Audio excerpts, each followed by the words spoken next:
সে নিচে অল্প একটু পানি দেখতে পেল, কিন্তু বহু চেষ্টা করেও সে নাগাল পেল না। এমন সময় কলসির পাশে কিছু নুড়ি পাথর দেখতে পেল। বুদ্ধিমান কাক তখনই তার মাথায় একটা বুদ্ধি চলে এলো।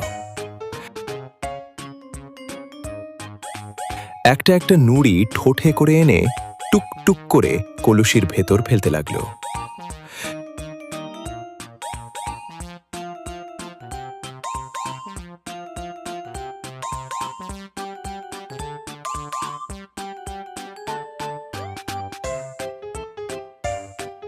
কিছুক্ষণের মধ্যে কলসির নিচের পানি উপরে উঠে এলো। কাক তার ঠোঁটের নাগালে পানি পেয়ে গেল। সে তার ইচ্ছামতো পানি পান করে তৃষ্ণা মিটিয়ে নিল। তারপর সে উড়ে চলে গেল।